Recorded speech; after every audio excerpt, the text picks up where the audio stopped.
नमस्कार। आज हम एक ऐसी परंपरा पर थोड़ी गहराई से बात करने वाले हैं जो हिंदू रीति रिवाजों का एक अहम हिस्सा है। मेरा मतलब है मृतक को अंतिम संस्कार से पहले नए वस्त्र पहनाने की प्रथा। हमारे पास एक लेख है जो इसके अलग अलग पहलुओं को समझने में मदद करेगा। कोशिश ये रहेगी कि हम सिर्फ ये ना जाने कि ऐसा क्यों होता है, बल्कि इसके पीछे जो भावनाएं हैं, जो आध्यात्मिक और सामाजिक अर्थ हैं, उन्हें भी टटोलें। तो चलिए इस विषय में थोड़ा और उतरते हैं। सबसे पहले जो बात सामने आती है वो है आत्मा की पवित्रता और उसकी आगे की यात्रा से जुड़ा हुआ विश्वास। जैसा लेख में भी कहा गया है, ये सिर्फ एक रस्म नहीं है बल्कि एक तैयारी है। बिल्कुल सही कहा। और ये तैयारी है आत्मा की अनंत यात्रा के लिए। हिंदू दर्शन में अगर हम देखें तो शरीर को तो नश्वर माना गया है ना, एक कपड़े की तरह जिसे आत्मा कुछ समय के लिए पहनती है और फिर छोड़ देती है। पर आत्मा अमर है, उसकी यात्रा तो चलती रहती है। तो ये जो नए वस्त्र पहनाना है, ये असल में उस अमर आत्मा को एक शुद्ध, साफ सुथरा, मतलब एक सम्मानजनक स्वरूप देना है, ताकि वो अपनी अगली यात्रा के लिए तैयार हो सके। चाहे वो अगला जन्म हो कर्मों के हिसाब से या फिर मोक्ष की तरफ बढ़ना हो। ये एक तरह से पहला कदम है उस दिशा में। जैसे हम किसी अहम सफर पर निकलते हैं। हाँ। तो तैयारी करते हैं ना। हाँ हाँ बिल्कुल। साफ कपड़े पहनते हैं। बस कुछ वैसा ही। लेकिन ये आत्मा के स्तर पर है। ये हमारा सम्मान भी दिखाता है उस आत्मा के प्रति। ये बात तो है। यात्रा की तैयारी, ये एक अलग नजरिया है सोचने का। अच्छा, लेख में एक और बात आई है, अपवित्रता और शुद्धि। सूतक का जिक्र है कि मृत्यु के बाद एक तरह की अस्थायी अपवित्रता मानी जाती है। तो क्या पुराने वस्त्रों को उसी से जोड़कर देखा जाता है? हाँ, ये एक बहुत महत्वपूर्ण बिंदु है। देखिए, सूतक जो है वो मृत्यु या जन्म जैसी घटनाओं से जुड़ी एक खास अवधि होती है। इसमें एक तरह की, आप कह सकती हैं, रीतिकालीन अपवित्रता मानी जाती है। ये कोई शारीरिक गंदगी नहीं है, बल्कि एक सूक्ष्म अवस्था है। तो जो पुराने कपड़े हैं जो शरीर ने मृत्यु के समय पहने थे, उन्हें उस नश्वर शरीर और मृत्यु की प्रक्रिया से जुड़ा हुआ माना जाता है। अच्छा।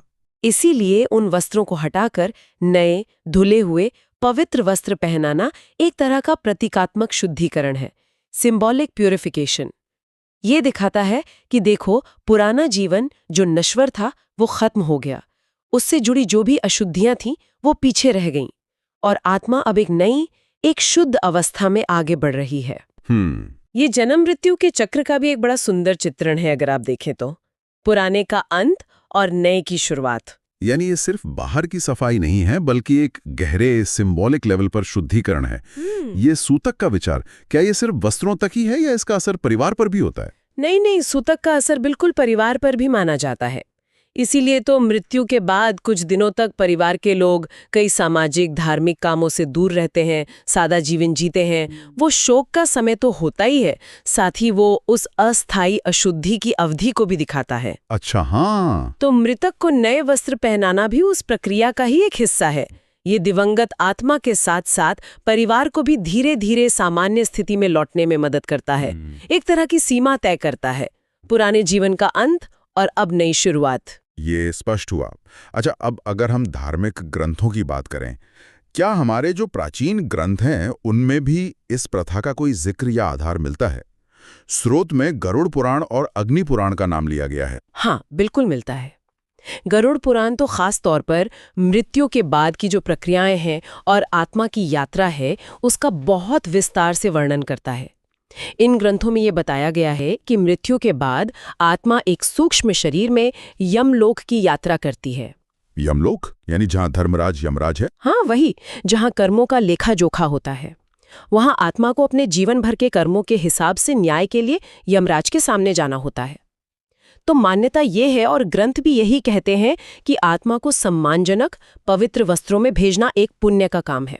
अच्छा। ये सिर्फ मृतक के लिए श्रद्धा नहीं है, बल्कि ये भी माना जाता है कि इससे आत्मा की सद्गति में मदद मिलती है। सद्गति मतलब अच्छी गति? हाँ, अच्छी गति, बेहतर पुनर्जन्म या मोक्ष की ओर बढ़ना। तो ये उस महत्वपूर्ण पेशी के लिए आत्मा को तैयार करने जैसा है। मैंने ग्रंथों में भी इसे आत्मा की आगे की यात्रा और उसके कल्याण से सीधे सीधे जोड़ा गया है। ये जानना वाकई में दिलचस्प है कि हजारों साल पुराने ग्रंथों में भी अंतिम विदाई की इतनी बारीकियों पर ध्यान दिया गया है। ये तो फिर सिर्फ परंपरा नहीं रही, ये एक तरह का आध्यात्मिक मार्गदर्शन भी हुआ। निश्चित रूप से। ये ग्रंथ सिर्फ कहानियां या नियम नहीं बताते, वो जीवन और मृत्यु के जो गहरे रहस्य हैं उन्हें समझने का एक फ्रेमवर्क देते हैं। और नए वस्त्र पहनाने जैसी जो प्रथाएं हैं वो उन्हीं दार्शनिक विचारों का एक प्रैक्टिकल रूप है। ये दिखाता है कि कैसे हर छोटे से छोटे काम को भी आत्मा की उस अनंत यात्रा के बड़े संदर्भ में देखा जाता था। ये तो हुई धार्मिक और आध्यात्मिक बात, लेकिन जैसा हमारे स्रोत में भी इशारा है, इसका सामाजिक और सांस्कृतिक महत्व भी तो है। जी, समाज की नजर में इस रस्म का क्या स्थान है? बिल्कुल। सामाजिक नजरिए से देखें तो ये मृतक को दिया जाने वाला आखिरी सम्मान है, अंतिम सम्मान। किसी व्यक्ति का जीवन जब खत्म होता है तो उसका सामाजिक अस्तित्व भी खत्म होता है और समाज उस व्यक्ति को पूरी मर्यादा, पूरी इज्जत के साथ विदा करना चाहता है। हाँ, ये तो है। नए वस्त्र पहनाना उसी सम्मान और मर्यादा का प्रतीक है। परिवार के लिए, समुदाय के लिए ये एक तरह का कर्तव्य भी है और संतोष का कारण भी कि हाँ, हमने अपने प्रियजन को अच्छे से पूरे विधि विधान से विदा किया। इसीलिए कोशिश होती है कि कपड़े साफ हों, कहीं से फटे ना हों, नए हों। श्रोत में पुरुषों के लिए धोती और स्त्रियों के लिए साड़ी या सालू का जिक्र है। सालू मतलब वो रेशमी साड़ी? हाँ, एक तरह की रेशमी साड़ी। ये पारंपरिक भारतीय कपड़े हैं और शालीनता से जुड़े हैं। ये एक तरह की सामाजिक घोषणा भी है कि देखो, अंतिम क्षणों में भी व्यक्ति का सम्मान बना रहा। और इसमें फिर समुदाय की भूमिका भी तो अहम हो जाती होगी, क्योंकि ये सिर्फ परिवार का निजी मामला तो नहीं रह जाता। बिल्कुल बिल्कुल। अंतिम संस्कार में तो समुदाय की भागीदारी बहुत जरूरी होती है। नए वस्त्र पहनाने की रस्म हो या उसके बाद की पूरी प्रक्रिया, ये सब समुदाय को एक साथ लाते हैं। ये दुख की घड़ी में परिवार को एक तरह का भावनात्मक सहारा देने का तरीका भी है। जब लोग देखते हैं कि सब कुछ ठीक से रीति रिवाज और सम्मान के साथ हो रहा है तो उससे एक सामाजिक संतुष्टि मिलती है, एक जुड़ाव महसूस होता है। ये परंपराएं समाज को बांधे भी तो रखती हैं। अच्छा, इसी बातचीत में सफेद रंग का जिक्र आया था। श्रोत कहता है कि आमतौर पर सफेद वस्त्र पहनाए जाते हैं। सफेद रंग ही क्यों? इसका क्या खास मतलब है? सफेद रंग का हिंदू परंपरा में बहुत गहरा अर्थ है, प्रतीकात्मक अर्थ। इसे पवित्रता का प्रतीक माना जाता है, शांति का, स्वच्छता का और वैराग्य का भी। वैराग्य मतलब डिटैचमेंट? हाँ, वैराग्य यानी सांसारिक मोह माया, राग, द्वेष, इन सब से ऊपर उठ जाना।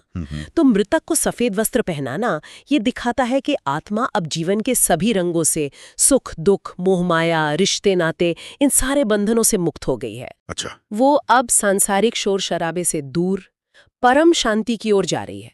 ये एक तरह से आत्मा की उस अवस्था का प्रतीक है जहां वो शुद्ध है, शांत है और ईश्वर की ओर देख रही है। ये रंगहीनता मतलब सभी सांसारिक आकर्षणों का त्याग जो उसको भी दिखाता है। ये दिलचस्प है कि कैसे एक रंग इतने सारे गहरे मतलब अपने अंदर समेटे हुए है, पवित्रता, शांति और वैराग्य भी। ये दिखाता है कि हमारी परंपराओं में हर छोटी चीज का चुनाव भी कितनी सोच समझकर किया गया है। हाँ बिल्कुल, और ये आपको अलग अलग संस्कृतियों में भी मिलेगा। हालांकि मतलब थोड़े अलग हो सकते हैं, लेकिन हिंदू संदर्भ में सफेद रंग का चुनाव खास तौर पर आत्मा की सांसारिक यात्रा की समाप्ति और आध्यात्मिक यात्रा की शुरुआत को बहुत साफ दिखाता है। एक तरह का मौन संदेश है कि आत्मा अब भौतिक दुनिया से आगे बढ़ चुकी है। और आखिर में, जैसा कि स्रोत में भी है, ये सब कहीं ना कहीं परिवार वालों के लिए एक भावनात्मक संतुष्टि और श्रद्धा से भी जुड़ा है। अपने प्रियजन के लिए ये अंतिम काम करना।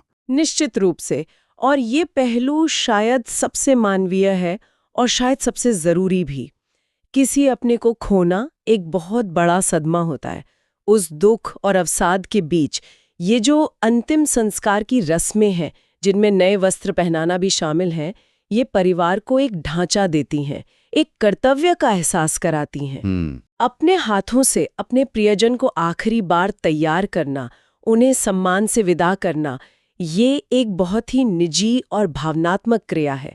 इसे पूरे विधि विधान से, पूरी श्रद्धा से करने पर परिवार को एक तसल्ली मिलती है, एक एहसास होता है कि हाँ, हमने अपना अंतिम कर्तव्य अच्छे से निभाया। सही कहा। ये उन्हें उस दुख को सहने और उससे आगे बढ़ने की प्रक्रिया में भी मदद करता है। ये सिर्फ नियमों का पालन नहीं है, ये प्रेम, सम्मान और श्रद्धा दिखाने का एक तरीका है। और ये उन परंपराओं का भी सम्मान है जो पीढ़ियों से चली आ रही हैं, जो हमें हमारे पूर्वजों से जोड़ती हैं। बिल्कुल, ये एक तरह से दुख को व्यक्त करने और उसे संभालने का एक सांस्कृतिक जरिया भी बन जाता है। ये दिखाता है कि कैसे रस्में हमें मुश्किल वक्त में भावनात्मक सहारा दे सकती हैं। सही कहा। ये रस्में हमें याद दिलाती हैं कि जीवन और मृत्यु एक बड़ा चक्र है और हम सब इसी का हिस्सा हैं।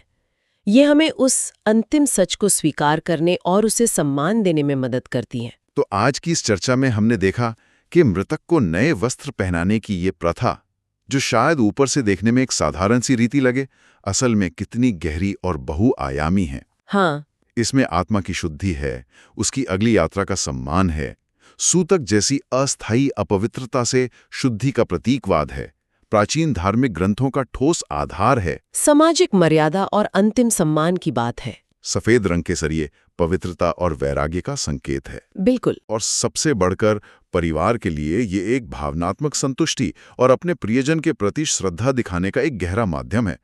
ये वाकई सिर्फ एक रिवाज नहीं, बल्कि जीवन, मृत्यु और आत्मा की यात्रा से जुड़े गहरे दर्शन का एक जीता जागता रूप है। बिल्कुल। और ये बहुत खूबसूरती से दिखाता है कि कैसे हमारी सांस्कृतिक प्रथाएं, जो अमूर्त दार्शनिक विचार हैं, उनको मूर्त रूप देती हैं और जीवन के सबसे कठिन पलों में भी अर्थ और सम्मान बनाए रखने में हमारी मदद करती हैं। ये परंपराएं सिर्फ कर्मकांड नहीं है, ये गहरे मानवीय अनुभवों और आध्यात्मिक समझ का आईना है। आज की इस गहरी बातचीत के बाद एक विचार मन में छोड़ जाते हैं, जिस पर शायद हम सब सोच सकते हैं कि कैसे वस्त्र जैसी एक भौतिक, रोजमर्रा की चीज जीवन के अंतिम पड़ाव पर, खासकर विदाई के इस खास मौके पर, इतने गहरे आध्यात्मिक, सामाजिक और भावनात्मक मतलब हासिल कर लेती है। ये भौतिक और अभौतिक दुनिया के बीच का जो जटिल रिश्ता है, उस पर सोचने को मजबूर करता है।